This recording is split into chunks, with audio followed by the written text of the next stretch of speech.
Hello mes beautés naturelles, j'aimerais qu'aujourd'hui on puisse discuter des coutumes et traditions africaines en ce qui concerne nos cheveux. Déjà, moi en grandissant, j'ai toujours eu les cheveux à ras et ce n'était pas comme si c'est une coutume, je te raconte. Grandissant, ma mère avait une règle dans sa maison. C'est que en tant que fille, tu peux te tresser seulement quand tu réussis ton BEPCE.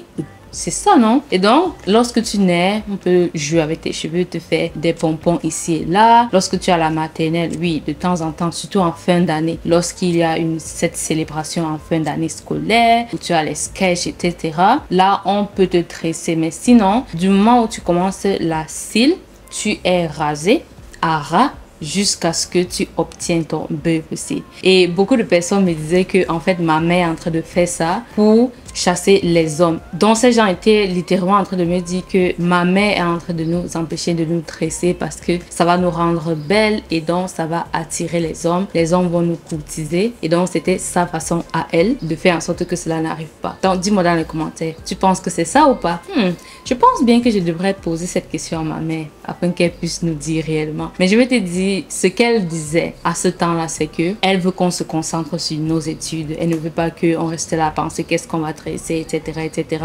Et je me demande bien, il y a des personnes qui se tressaient, pourtant avec d'excellentes notes à l'école. Et donc, est-ce que c'est vrai ou c'est pas vrai? Je pense que je vais demander à ma mère et vous laisser savoir. J'espère que ça c'est français. Donc, revenant à la thématique du jour, dans le sens de, dans la culture et tradition africaine, et je sais que c'est différent en fonction des pays, mais très souvent, dans chaque peuple, on a cette coutume avec le cheveu qui est de le raser. Donc, je vais te lire cet article que j'ai vu en ligne l'autre jour. C'est de Anadolu Agency. Je sais pas si c'est en anglais ou c'est en français que je dois lire ça. Et le titre, c'est « En Afrique, se coiffer n'est pas qu'une question d'esthétique ». Chez certaines tribus, en cas de grand malheur, on se rase les cheveux pour adhérer à l'idée d'anéantissement, je sais pas parler aujourd'hui, véhiculée par la mort. Veuve ayant tour à tour perdu sa fille et ses deux fils, Berthe Nana, camerounaise d'environ 80 ans, c'est à chaque deuil raser les cheveux. C'est la coutume chez nous les Bamileke, peuple de l'ouest du Cameroun. C'est une manière de dire au revoir à celui qui est parti et d'adhérer à l'idée d'anéantissement véhiculée par la mort, souligne-t-elle à Anadolu. Alors dis-moi, est-ce que tu fais partie d'une tribu où on se rase les cheveux pour X ou Y raison? Comme tu as vu ici, cette femme est camerounaise et dans la coutume de la tribu Bamileke, c'est en fait la coutume de se raser les cheveux lorsque tu perds une personne très proche de toi. Et donc, ce que j'aimerais qu'on discute ici, c'est d'après vous, pourquoi est-ce qu'on fait ça? Pourquoi est-ce qu'il y a cette corrélation entre cette coutume qui est de raser ses cheveux, dans le sens, pourquoi il y a corrélation avec mort d'un être très cher, douleur, et par conséquent, il faut se raser les cheveux. Bien sûr, elle le dit ça ici, mais j'aimerais qu'on puisse discuter entre nous, dans le sens où je pense que pour vous qui me regardez, vous êtes un peu dans ma génération. Certaines sont un peu plus âgées que moi, certains sont plus jeunes. Et donc, ce n'est pas la génération des 80 ans qui me regarde. J'aimerais bien connaître la vie des personnes qui sont de mon âge, un peu plus âgées et plus jeunes. Quel est votre avis par rapport à ça? À ce que je sache, il y a beaucoup qui m'ont dit que elles ne vont pas respecter cela. Déjà, elles ne comprennent pas pourquoi. Si elles perdent leur père, leur mère ou les gens autour d'eux, elles doivent se couper les cheveux. Elles ne comprennent pas où est-ce qu'il y a cette corrélation-là. Et ça crée donc cette friction entre les aînés et les gens de notre âge. Dans le sens où les aînés, justement, les gens qui sont entre 50 ans en montant, généralement, pas tous bien sûr, généralement, sont en mode non, il faut respecter les coutumes, il faut respecter les traditions. Mais la jeune génération est en mode non. Il y a déjà beaucoup de choses dans ces traditions et ces cultes et ces coutumes qui ne sont pas bien pour nous ni pour les gens autour de nous. Ça n'a d'avantage pour personne. C'est seulement en train de perpétuer le malheur, la douleur. Et donc pourquoi est-ce qu'il faut participer à ces choses-là alors qu'il y a d'autres qui sont en mode non, en tant qu'Africaine ou Africain, on doit respecter les traditions. C'est ça qui fait partie de nous. Bien sûr, sur cette chaîne, on parle principalement de cheveux. C'est pour ça que je veux parler de ça dans le cadre des cheveux. Donc dis-moi, est-ce que dans la tribu ou le village d'où tu viens, il y a des coutumes, des rites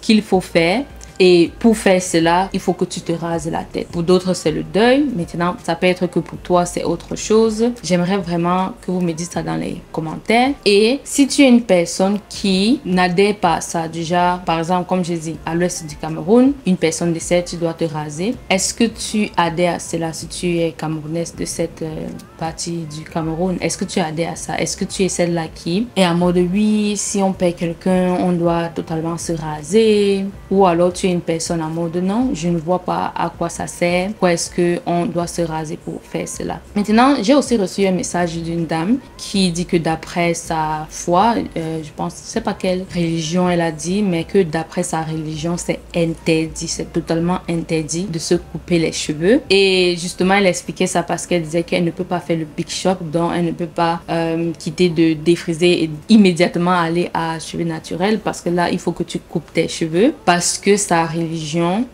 interdit cela. Et par conséquent, ce qu'elle a décidé de faire, c'est tout simplement laisser ses cheveux pousser au fur et à mesure. Et je suppose donc que les cheveux défrisés vont se casser et finalement, elle va seulement garder les cheveux naturels. Cela a attiré mon attention justement à... Vous voyez à quel point il y a de l'importance dans nos cheveux. Maintenant, est-ce que je suis en train de dire que ces coutumes, ces religions, tout ça, ça fait un sens? Non, c'est pas... Je suis pas en train de parler de ça ici. Je suis tout simplement en train de parler du fait que les cheveux d'un être humain a une place dans la vie de l'être humain. C'est pour ça qu'on a ça sur notre tête. Et lorsque certaines personnes vont agir et dire des phrases comme ce ne sont que des cheveux, je suis d'accord que ma main est plus importante que mes cheveux. Mon cœur est plus important que mes cheveux. On va pas discuter là-bas. Mais il n'est pas ici question de comparer. Et il y a cette belle analogie qui dit très souvent que notre corps ne compare pas. Notre corps ne dit pas, oh, le pied est plus important que la main. La main est plus importante que le cœur. Le cœur est plus important que la main. Parce que tout ça fonctionne en synergie pour qu'on puisse être ce qu'on est. Maintenant, est-ce qu'il y a des cas où les gens perdent leurs mains, leurs pieds et sont toujours en vie? Bien sûr. Toutefois, on est d'accord que dans son essence, tout être humain aimerait avoir toutes ces parties de son corps en entier et en très bonne santé. D'où aussi les cheveux, dans le sens où a dit ces phrases comme oh, ce ne sont que les cheveux, il ne faut pas faire de ça tout un plat. La question que j'aime poser à cette personne qui dit ça, c'est toi qui fais de ça tout un plat. Parce que lorsqu'on est en train de parler de prendre soin de tes propres cheveux au lieu de prendre soin des cheveux des gens, on dit oh, c'est pas si important que ça. Si c'était pas si important que ça, alors tu devais tout raser. Mais tellement c'est important que tu te retrouves en train d'aller acheter les cheveux d'une autre personne pour mettre sur ta tête. Tu te retrouves en train d'acheter du plastique qui ressemble aux cheveux pour mettre sur ta tête, vu qu'il y a certaines mèches qui sont fabriquées à base de plastique. Je suis certaine que tu aimerais bien connaître mon avis sur la question.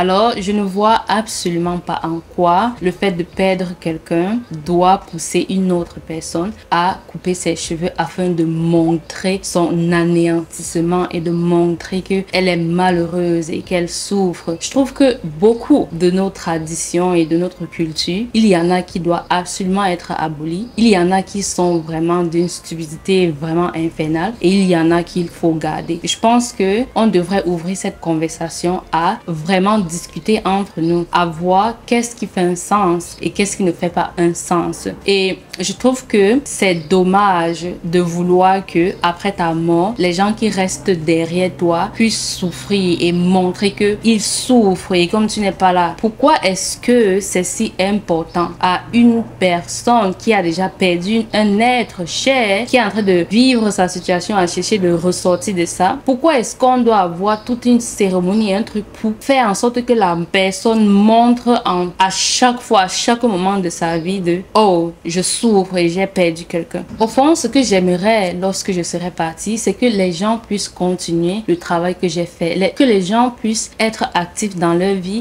et non que les gens restent là à faire des rites et des choses pour rester là penser à moi. Si je veux qu'on pense à moi, le seul moment de le faire, c'est maintenant, lorsque je suis encore sur terre. Ce n'est pas quand je vais partir que les gens doivent rester par derrière, faire les rites et les rituels pour montrer qu'ils m'aiment et qu'ils m'adorent et que c'est là. Si tu m'aimes et tu m'adores, fais-le maintenant, quand je suis en vie.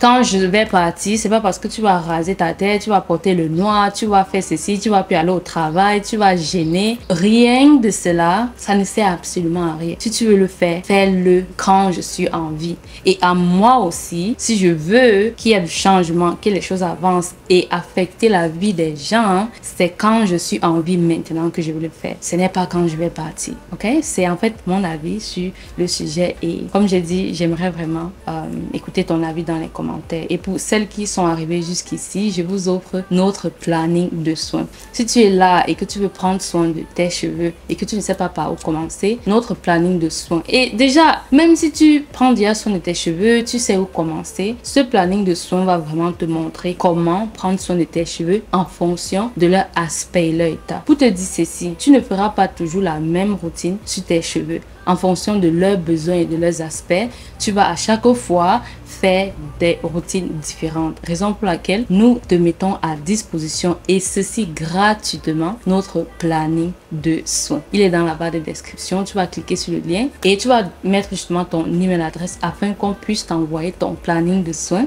dans ta boîte email. On se dit à très bientôt. Des gros bisous. Mouah. Mouah. Bye bye.